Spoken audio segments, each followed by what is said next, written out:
सबको जय मसीह। आज फिर परमेश्वर का उपस्थिति में परमेश्वर का वचन का अध्ययन के लिए आने के लिए परमेश्वर ने हमको सहायता किया।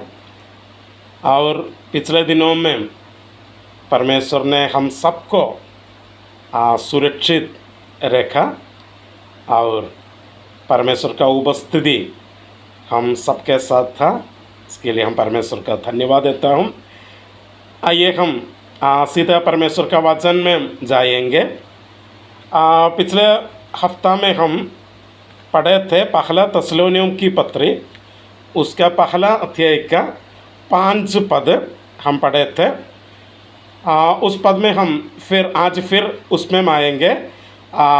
वो पद में हम लगभग 3-4 क्लास भी हम जाएंगे, क्योंकि उससे हमको बहुत बात परमेश्वर का वचन से बोलना चाहता हूँ।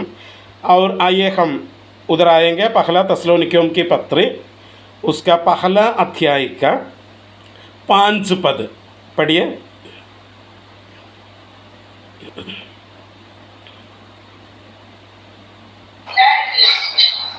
क्योंकि हमारा सुसमाचार तुम्हारे पास न केवल शब्द मात्र ही में, वरन सामर्थ और पवित्र आत्मा में और बड़े निश्चय के साथ पहुंचा है, जैसे तुम जानते हो कि हम तुम्हारे लिए तुम्हारे बीच में कैसे बन गए थे।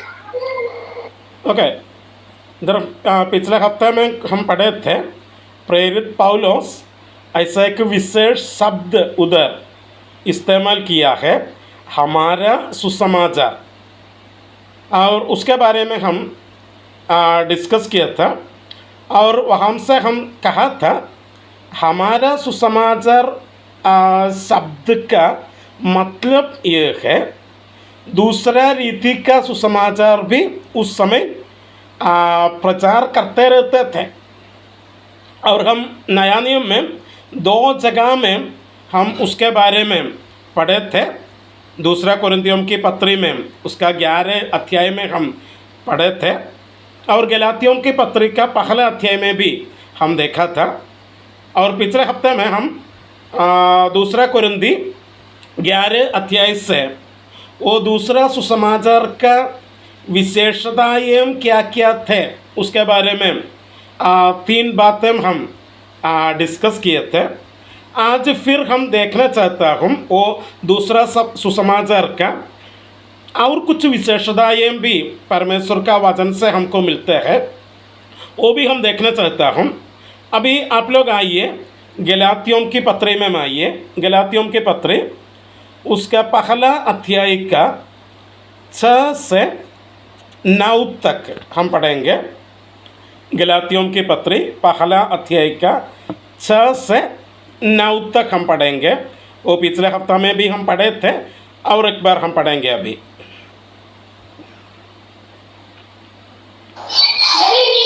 मुझे आश्चर्य होता है कि जिसने तुम्हें मसीह के अनुग्रह में बुलाया, उससे तुम इतनी जल्दी फिरकर और ही प्रकार की सुसमाचार की ओर झुकने लगे। परंतु वह दूसरा सुसमाचार है नहीं, पर बात तो यही है कि कितने ऐसे हैं जो तुम्हें खबरा देते और मसीह के सुसमाचार की बिगाड़ना चाहते हैं। परंतु यदि हम या स्वर्ग या दूसरा दूध भी उस सुसमाचार को छोड़ जो हमें तुमको सुनाया है, कोई और सुसमाचार तुम्हें सुनाए तो साबित है। जैसे हम पहले कह चुके हैं, वैसे ही मैं अब फिर कहता हूं कि उस सुसमाचार को छोड़ जिससे तुमने ग्रहण किया है, यदि कोई और सुसमाचार सुनाता हो तो साबित है। ठीक है, इधर हम देखते हैं प्रेरित पौलुस ने दूसरा सुसमाचार के बारे में इधर भी बात करते हैं। और जो पद हम पढ़े थे उधर विशेष रूप में उसका 7 पद में हम देखने के समय उधर प्रेरित पौलुस उधर बोलते हैं वास्तव में वह दूसरा सुसमाचार तो है ही नहीं, मतलब वो एक सुसमाचार नहीं है। जो झूठा प्रेरित लोग सुसमाचार के रूप में प्रचार करते हैं, वो सच में एक सुसमाचार नहीं है। वो सुसमाचार नहीं है, उसको सुसमाचार बोल नहीं सकता है। इसलिए उधर हम पढ़ते हैं दूसरा सुसमाचार, सच में वो सुसमाचार नहीं है। अब क्या है वो? उधर हम पढ़ते हैं मसीह के सुसमाचार को बिगाड़ना चाहता है। इन लोग क्या करता है, मसीह के सुसमाचार, सही सुसमाचार को बिगड़ते हैं। मतलब क्या है, उसको परवर करते हैं, बिगड़ते हैं, खराब करते हैं। मसीह का सुसमाचार एक अच्छा सुसमाचार है, एक भला सुसमाचार है, लेकिन इन लोग क्या करता है, उसको बिगड़ता है, उसको खराब करता है, उसको वीस करते हैं, उसको बिगड़ते हैं इन लोग। वो एक सुसमाचार नहीं है, परंतु यीशु का सुसमाचार का एक परवर्टेड, एक खराबी किया हुआ एक वर्जन है, ऐसा एक मैसेज है। सही रीति का सुसमाचार नहीं है, परंतु जो सुसमाचार यीशु का सुसमाचार है, जो सुसमाचार असली सुसमाचार है, उसको बिगड़ते, उसको खराब करके इन लोग एक परवर्ट, डुप्लीकेट सुसमाचार के रूप में प्रचार करते हैं। और उनका वो प्रचारक लोग का 3 विशेषताएं हमको गलातियों का पत्र से मिलता है। जो लोग ऐसा सुसमाचार, दूसरा सुसमाचार प्रचार करते हैं, उनका 3 विशेषताएं हमको उधर से मिलते हैं। आप पढ़िए उसका पहला अध्याय का 10 पद पढ़िए, पहले 10 पद। अब मैं क्या मनुष्यों के मानता हूँ या परमेश्वर को? क्या मैं मनुष्यों की प्रसन्न करना चाहता हूँ? यदि मैं अब तक मनुष्यों को ही प्रसन्न करता रहता तो मसीह का दास न होता। देखिए, ऐसा दूसरा सुसमाचार का प्रचार और प्रचारकों के बारे में बात करने के समय प्रेरित पौलुस इधर पूछते हैं, क्या मैं अभी मनुष्यों को प्रसन्न करना चाहते हैं या परमेश्वर को प्रसन्न करना चाहता है? इसका मतलब असली सुसमाचार और दूसरा सुसमाचार, ये दोनों का प्रचारक लोग का ज़िंदगी में ऐसा एक फ़र्क है।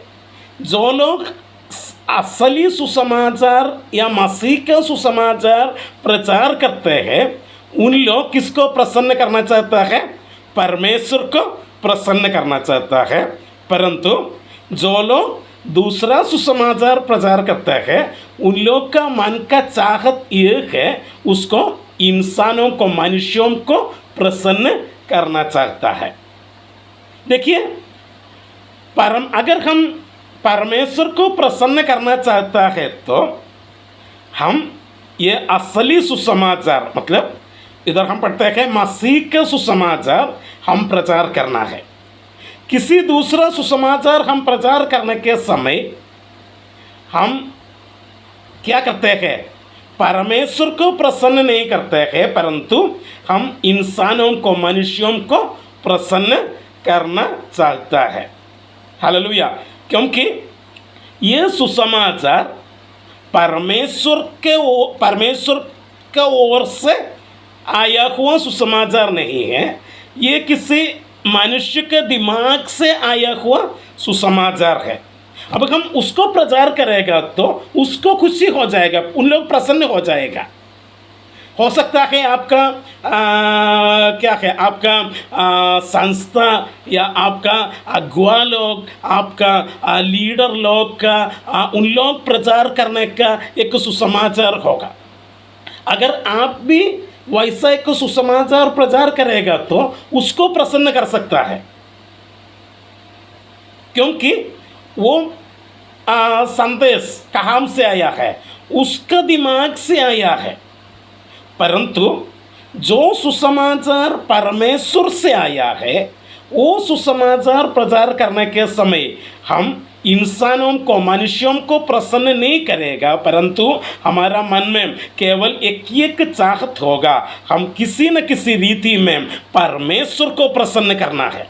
हालेलुया, परमेश्वर को प्रसन्न करना है।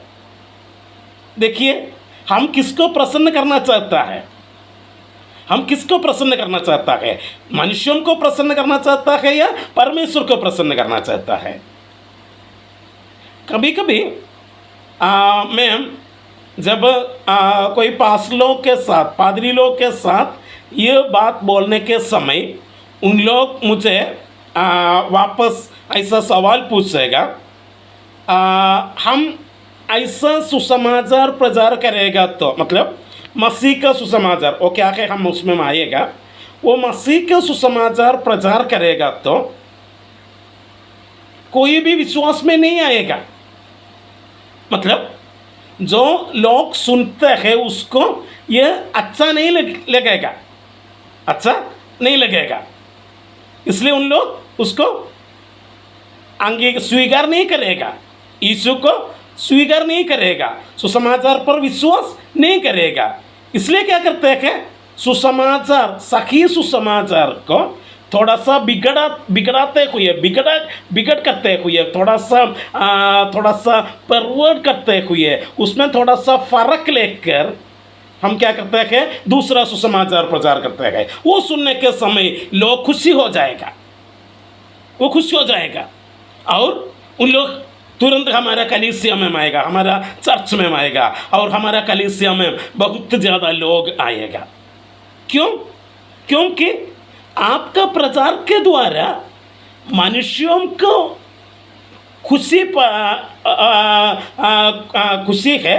आपका प्रचार के द्वारा या आपका प्रचार में आप मनुष्यों को प्रसन्न करता है, परंतु क्या परमेश्वर इसमें प्रसन्न है या नहीं है? प्रेरित पौलुस बोलते हैं, अगर हम परमेश्वर को प्रसन्न करना चाहता है तो हम कभी भी दूसरा सुसमाचार प्रचार नहीं करना है, परंतु हमेशा हम क्या करना है, असली सुसमाचार प्रचार करना है। असली सुसमाचार क्या है, हम उसमें आएगा। लेकिन उधर आने से पहले हमको दूसरा एक जगह में भी जाना है। आप लोग आइए, ये दूसरा सुसमाचार का और एक विशेषता हम देखेंगे। गलातियों की पत्री उसका 5 अध्याय में हम आएंगे। गलातियों की पत्री उसका 5 अध्याय में हम आएंगे। 5 अध्याय का 1 से 4 तक पद। गलातियों की पत्री 5 अध्याय का 1 से 4 तक हम पढ़ेंगे।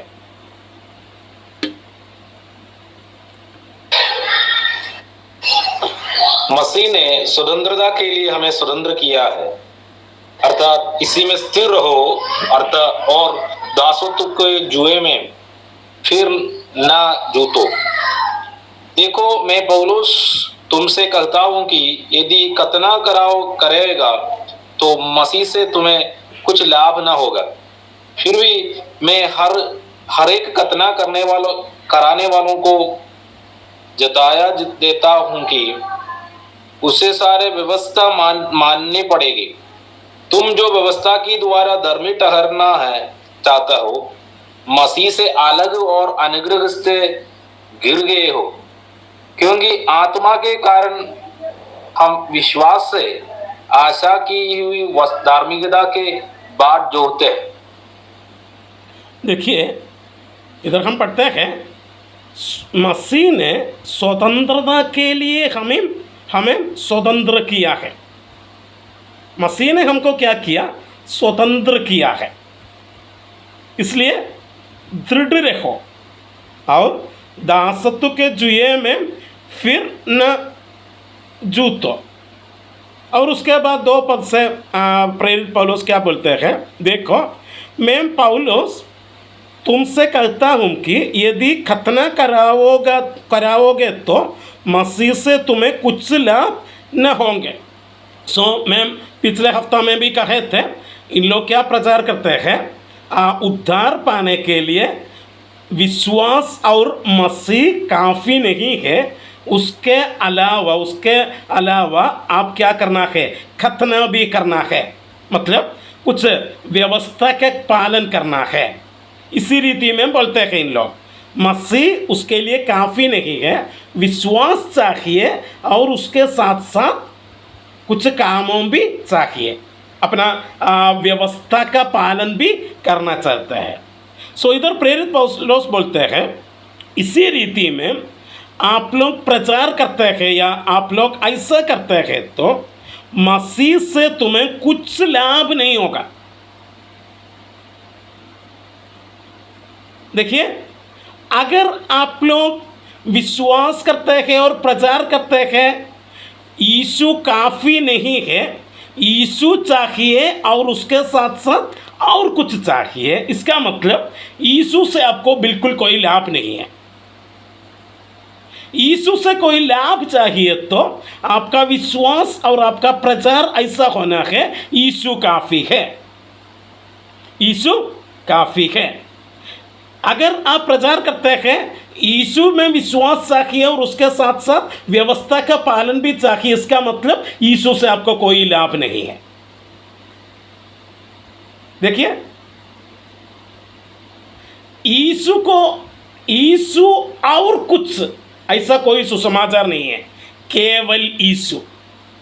विश्वास और कुछ ऐसा कोई सुसमाचार नहीं है, केवल विश्वास।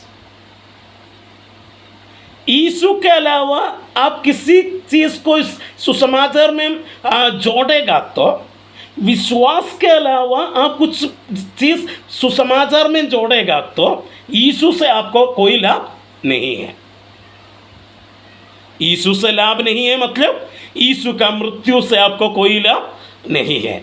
यीशु का मृत्यु का लाभ क्या है, हमारा पाप का दंड से हमको छुटकारा मिला, कैसे, यीशु का मृत्यु के द्वारा। लेकिन अब यीशु के साथ आप किसी दूसरा चीज़ को और विश्वास के साथ आप किसी दूसरा चीज़ को जोड़ते हैं, इसका मतलब यीशु का मृत्यु का लाभ आपका ज़िंदगी में नहीं है।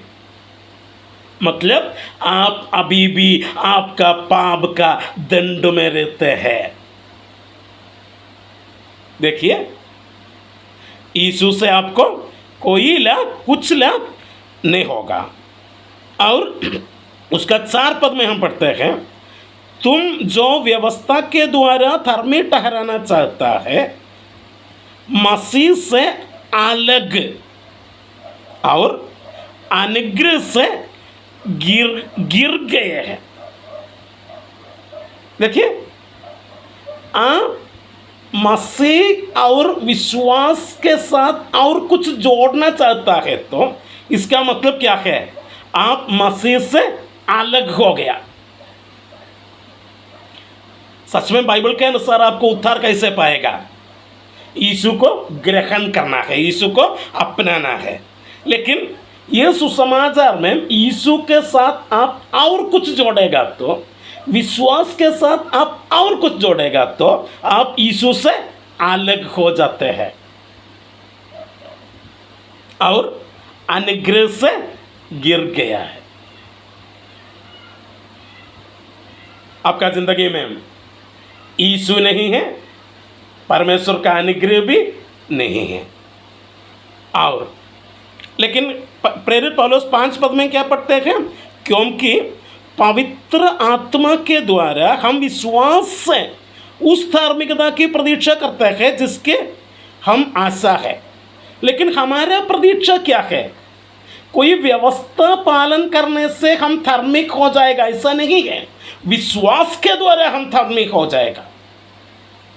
अरे परमेश्वर के सामने आपको आपका कोई कर्मों से, कोई व्यवस्था के पालन से आपको धर्मी नहीं हो सकता है, क्योंकि परमेश्वर का वचन पढ़ते हैं आपका धार्मिक काम परमेश्वर के सामने कैसा है, गंदा कपड़ा के जैसा है, गंदा गंदा कपड़े के जैसे है। क्योंकि जो धर्मी बात हम करते हैं उसमें पाप का गंध भी है, लेकिन जो धार्मिकता परमेश्वर हमको देगा, विश्वास के द्वारा देगा, उसमें पाप का कोई गंदगी नहीं है। वो यीशु का धार्मिकता है, वो सही रीति का परिपूर्ण धार्मिकता है। लेकिन हम व्यवस्था पालन करने के समय व्यवस्था का पालन करने से हम धर्मी होने के लिए कोशिश करेगा तो हमारा अच्छा कामों में हमेशा पाप का गंदगी भी आता है। हालेलुया। इसलिए हमारा आशा क्या है, विश्वास के द्वारा परमेश्वर हमको धर्मी ठहराएगा। ये दूसरा सुसमाचार में हम उन लोग क्या प्रचार करते हैं, आप विश्वास से नहीं उसके साथ साथ व्यवस्था भी पालन करना है। क्या के लिए? उद्धार पाने के लिए। आप लोग मत सोचिए मैं ऐसा प्रचार करता हूँ आप लोग व्यवस्था नहीं पालन करना है, ऐसा नहीं है। व्यवस्था हम लोग पालन करना है, लेकिन उद्धार के लिए, धर्मी ठहराने के लिए, परमेश्वर के सामने धर्मी ठहराने के लिए व्यवस्था का कोई ज़रूरत नहीं है। व्यवस्था पालन करने के द्वारा हमको कभी भी परमेश्वर के सामने धर्मी नहीं हो सकते हैं। वो केवल विश्वास के द्वारा है। उद्धार केवल विश्वास के द्वारा है। आप लोग व्यवस्था पालन कीजिए, उसमें कोई प्रॉब्लम नहीं है, ऐसा करना है, वो अच्छा बात है, लेकिन वो धर्मी ठहराने के लिए नहीं, उद्धार पाने के लिए नहीं। उसके लिए यीशु काफ़ी है, विश्वास काफ़ी है। हालेलुया। हम पिछले हफ्ता में भी उसके बारे में बहुत ज़्यादा डिस्कस किया है और इसलिए मैं आगे जा रहे हैं। इन लोग क्या बोलते हैं, विश्वास केवल विश्वास नहीं है और केवल यीशु नहीं, उसके साथ साथ व्यवस्था का पालन भी करना है। और हम लोग देखेंगे दूसरा एक जगह में भी हम जाना है, गलातियों के पत्र उसका 6 अध्याय का 12 पद हम पढ़ेंगे। गलातियों के पत्र 6 अध्याय का 12 पद।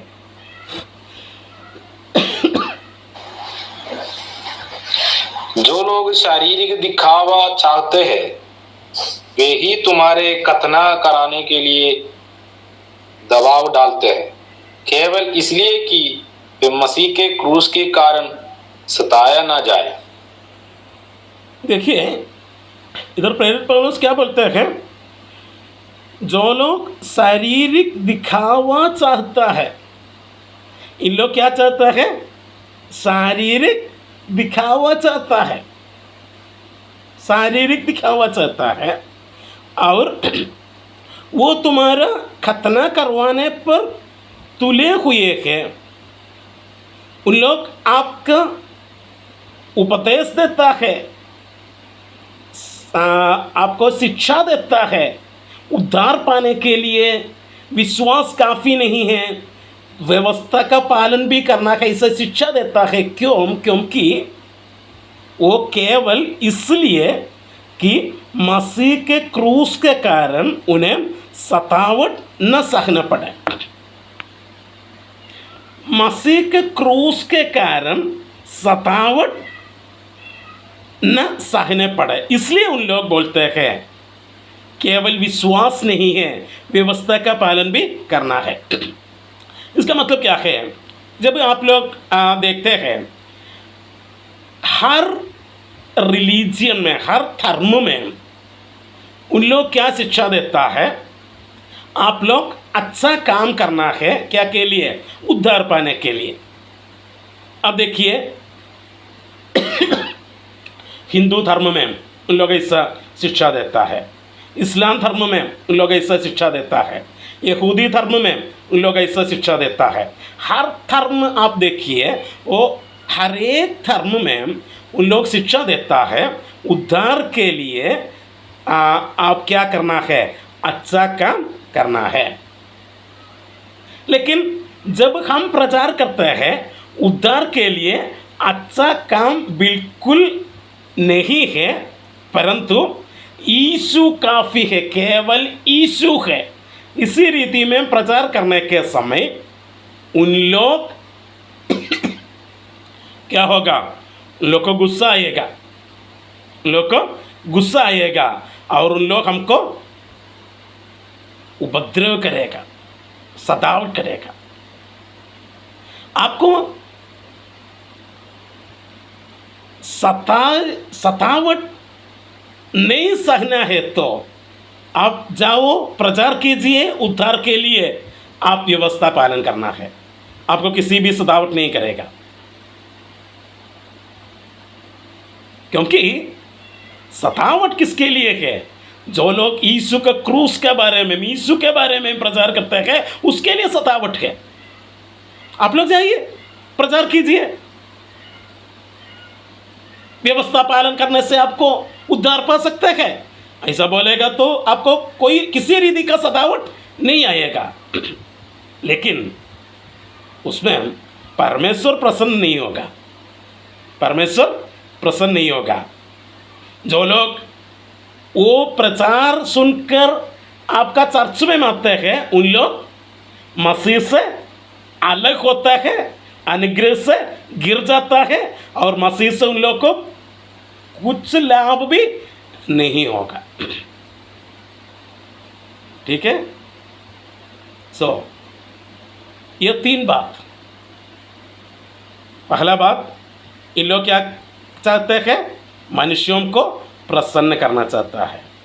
दूसरा बात, इन लोग क्या शिक्षा देता है, यीशु काफ़ी नहीं है, विश्वास काफ़ी नहीं है उद्धार पाने के लिए, यीशु के अलावा, विश्वास के अलावा व्यवस्था पालन भी करना है। इसी रीति में इन लोग क्या करता है, इसको यीशु से अलग करते हैं और अनुग्रह से गिराता है। और तीसरा बात, इन लोग क्यों ऐसा प्रचार करते हैं, सतावट से दूर होने के लिए इन लोग ऐसा प्रचार करते हैं। यह है बात। लेकिन सही सुसमाचार क्या है, सही सुसमाचार क्या है? आप लोग आइए दूसरा तिमुथियुस में आइए, दूसरा तिमुथियुस उसका 2 अध्याय का 8 पद पढ़िए। दूसरा तिमोथी 2 अध्याय का 8।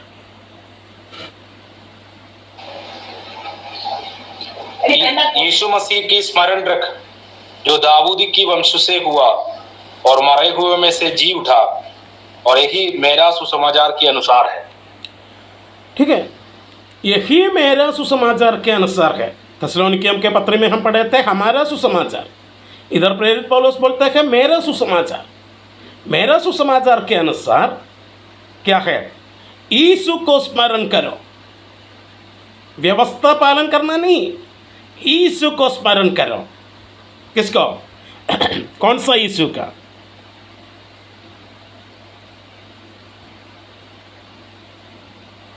दाऊद के वंशज, मृतकों में से जी उठे यीशु में, यीशु को स्मरण करो।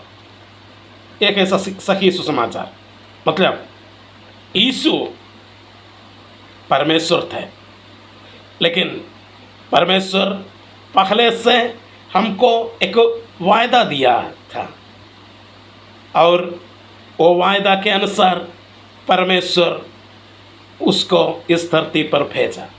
और वो दावीद का वंश में एक कुंवारी से वो एक इंसान के रूप में इस धरती पर आया। और यीशु क्या के लिए आया? अपना जीवन हमारे लिए एक बलिदान के रूप में देने के लिए आया है। किसी दूसरा उद्देश्य नहीं है। यीशु का आगमन का सबसे बड़ा उद्देश्य यह है, उसका जीवन, उसका जिंदगी, उसका जीवन हमारे लिए क्रूस पर एक बलिदान के रूप में देने के लिए। और जब उसका समय पूरा हो गया, यीशु खुद वो बलिदान के ओर गया और वो क्रूस पर हमारे लिए, हमारा जगह में एक बलिदान हो गया। जो दंड हमारा ऊपर आने वाला था, वो सारा दंड यीशु सह लिया। सच में मैं और आप, हमारा पापों के कारण हम मरने वाला था, लेकिन यीशु हमारा जगह में यीशु मर चुका। हमारे लिए, हमारे जगह में यीशु एक बलिदान हो गया और उसका मृत्यु हमारा पाप का क्षमा के लिए था। हालेलुया। उसका मृत्यु हमारा पाप का क्षमा के लिए था और वो तीसरे दिन मृतकों से जी उठाया। इसलिए हमको जानते हैं वो आज भी जिंदा है, वो आज भी जिंदा है। वो हमको पाप का, हमारा पाप का दंड से, नरक से हमको बचाने के लिए वो जिंदा है। वो ताकत वाला परमेश्वर है, हमको जानते हैं। और हमको जानते हैं यीशु मृतकों से जी उठाते हैं, इसलिए हमको भी एक पुनरुत्थान है। हालेलुया। मृत्यु हमारा जिंदगी का समाप्त नहीं है, परंतु उसके बाद हमको भी एक पुनरुत्थान है। पुनरुत्थान होगा जब यीशु आएगा।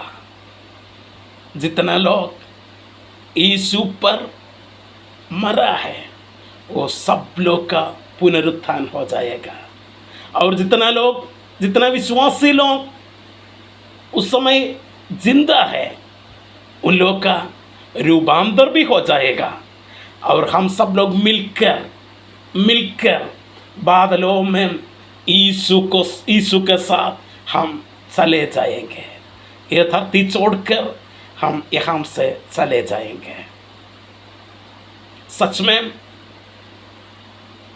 अपना मृत्यु के बाद, या जब हम ये धरती छोड़कर जाएगा, उस समय सच में हम नरक में जाने वाले थे, क्योंकि वो है हमारा पाप का दंड, सजा वो है। लेकिन यीशु हमारे लिए हमारा दंड सह लिया, इसलिए हमको वो दंड से हमको छुटकारा मिला और आज हमको जानते हैं हम स्वर्ग जाएगा। और उसके लिए हम क्या करना है? यीशु पर विश्वास करना है, यीशु पर भरोसा रखना है। हालेलुया। स्वर्ग जाने के लिए केवल एक रास्ता है, दो रास्ता नहीं है। दो रास्ता नहीं है, केवल एक रास्ता है, यीशु पर भरोसा रखना है। Hallelujah, hallelujah. दूसरा कोई किसी रास्ता नहीं है। यह है सुसमाचार। और ये क्लास समाप्त करने से पहले मुझे और एक बात भी बोलना चाहता हूँ आपसे। यह सुसमाचार को प्रेरित पौलुस दूसरा एक शब्द भी इस्तेमाल करते हैं। आप लोग आइए दूसरा कुरिन्थियों की पत्री में आइए। दूसरा कुरिन्थियों की पत्री उसका 4 अध्याय का 3 और 4 पद, 2 कुरिन्ती 4 अध्याय का 3 और 4 पद पढ़िए।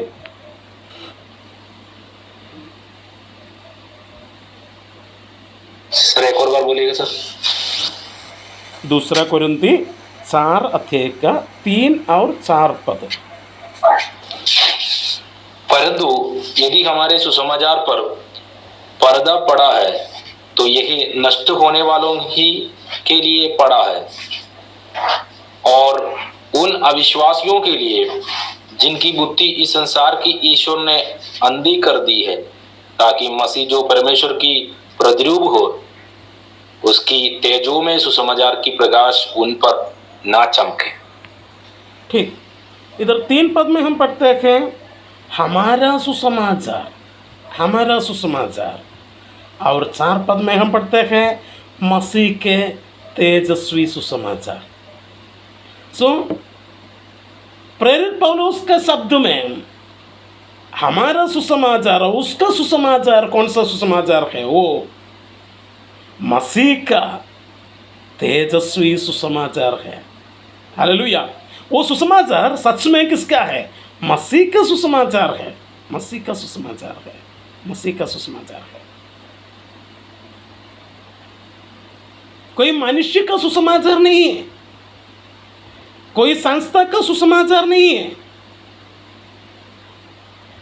कोई इंसान का दिमाग से आया हुआ सुसमाचार नहीं है। यह मसीह का सुसमाचार है। इसलिए जितने लोग ये प्रचार सुनते हैं उनसे भी मुझे बोलना चाहता हूँ एक बात। अगर आप किसी रीति में ये संदेश को विरोध करना चाहता है तो आप किसको विरोध करना है? मसीह को विरोध करना है, क्योंकि यह संदेश किसका है? हमारा नहीं है, यह मसीह का सुसमाचार है। हालेलुया। मसीह का सुसमाचार है। हम केवल प्रचार करते हैं, ये हमारा दिमाग से नहीं, हमारा मन से नहीं, ये मसीह का सुसमाचार है। हम केवल क्या करते हैं? वो प्रचार करते हैं, क्योंकि वो हमको नियुक्त किया है ये सुसमाचार प्रचार करने के लिए, किसी दूसरा सुसमाचार प्रचार करने के लिए नहीं। ये सुसमाचार प्रचार करने के लिए यीशु हमको नियुक्त किया है, इसलिए हम प्रचार करते हैं। हालेलुया।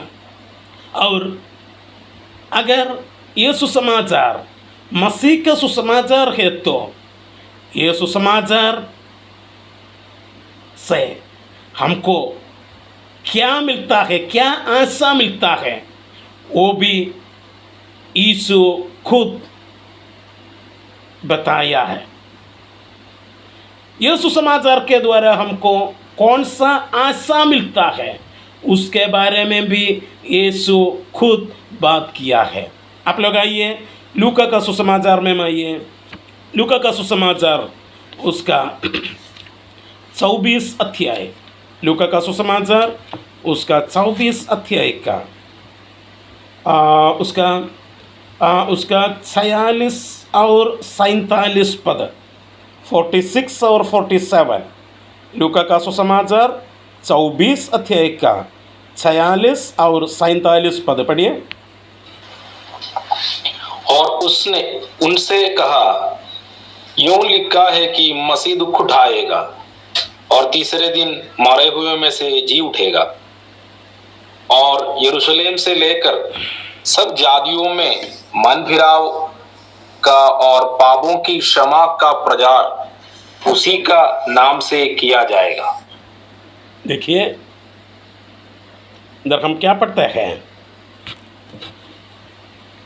मसीह दुख उठाएगा और तीसरे दिन मरे हुओं में से जी उठेगा और यरूशलेम से प्रारंभ करके सब जातियों में उसके नाम से, उसके नाम से, किसके नाम से? यीशु के नाम से। किसके नाम से? यीशु के नाम से। व्यवस्था का पालन करने का से नहीं, यीशु का नाम से व्यवस्था पालन करने से नहीं, यीशु का नाम से, यीशु का नाम से मन फिराव और पाप की क्षमा, मन फिराव और पाप के क्षमा प्रचार किया जाएगा। सो सुसमाचार प्रचार करने के समय जो लोग सुनते हैं उसके सामने हम क्या आशा देना है उसको, यह बात यीशु का नाम से आपको पाप की क्षमा मिल जाएगा। हालेलुया। यीशु के नाम से आपको पाप का क्षमा मिल जाएगा। केवल एक आशा, सुसमाचार का स्कोप बिल्कुल इतना है, सुसमाचार की आशा बिल्कुल इतना है। क्या है? यीशु के नाम से पाप की क्षमा। उसके लिए आप क्या करना है? मन फिराना है। क्या है मन फिराना? मतलब क्या है? अब आप कौन सा रास्ता में जा रहे हैं? अब आप जा रहे हैं पाप का क्षमा के लिए, अच्छा काम करने के लिए, और कुछ करने का रास्ता में आप जा रहे हैं। लेकिन आप क्या करना है? मन फिराओ, वापस आओ। कहाँ? यीशु के पास आओ। आप यीशु के पास आएगा तो यीशु के नाम से आपको पाप का क्षमा मिल जाएगा। कुछ अच्छा कामों के द्वारा पाप का क्षमा नहीं मिलेगा। जो रास्ता पे आप अभी जा रहे हैं वो रास्ता में आप जाएगा तो पाप का क्षमा नहीं मिल जाएगा। आप वहां से वापस आओ, मन फिराओ और यीशु के पास आओ। यीशु के पास आएगा तो आपको मिल जाएगा, यीशु का नाम में पाप का क्षमा मिल जाएगा। इसका मतलब क्या है? इसका मतलब सुसमाचार मतलब यीशु का नाम में चंगाई नहीं है। यीशु का नाम में चंगाई नहीं है। यीशु का नाम में पैसा नहीं है। यीशु का नाम में बड़ा घर नहीं है। यीशु का नाम में क्या क्या है और क्या क्या है आपको जानता है ना? और क्या क्या है यीशु के नाम में?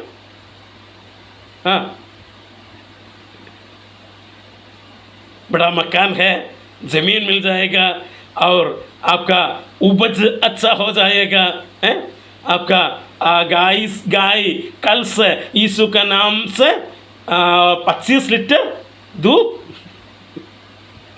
देगा और आपका चावल को कल से यीशु का नाम से 1 किलो 50 रुपया मिलेगा। नहीं, वो भी सुसमाचार नहीं है, वो भी दूसरा सुसमाचार है। क्योंकि हमारा सुसमाचार या मसीह का तेजस्वी सुसमाचार का आशा केवल एक है, यीशु का नाम से पाप का क्षमा। अब कुछ पास लोग हमसे पूछेगा, अरे ऐसा केवल पाप के क्षमा प्रचार करेगा तो लोग नहीं आएगा, लोग चर्च में माने के लिए, कलीसिया में माने के लिए कुछ चंगाई भी प्रचार करना है। ये बात मैं आपसे पहले कहा, आप किसको प्रसन्न करना चाहता है? इंसानों मनुष्यों को प्रसन्न करना चाहता है या परमेश्वर को प्रसन्न करना चाहता है? अगर आप परमेश्वर को प्रसन्न करना चाहता है तो ये सुसमाचार, मसीह का सुसमाचार हम लोग प्रचार करना है। मसीह का सुसमाचार हम विश्वास करना है, दूसरा सुसमाचार नहीं है। Hallelujah, hallelujah, hallelujah. देखिए, परमेश्वर हमको नियुक्त किया है ये सुसमाचार का गवाही देने के लिए।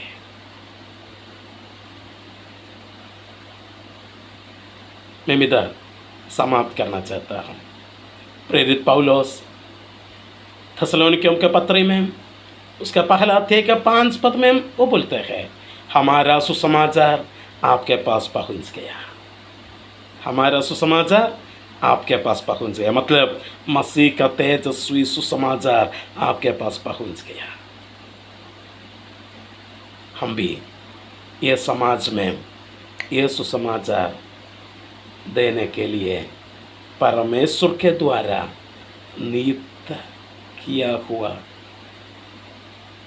लोग हैं। इसलिए आइए ये सुसमाचार पर विश्वास करके, ये सुसमाचार प्रचार करके हम आगे जाएंगे।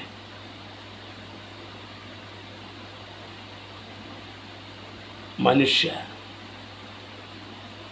उन लोग प्रसन्न होगा या नहीं होगा, वो हमारा बिजनेस नहीं है। हमको केवल एक बिजनेस है, परमेश्वर को प्रसन्न करना है। Hallelujah, hallelujah. मैं भी इधर समाप्त करना चाहता हूँ। ये वचनों के द्वारा परमेश्वर आपको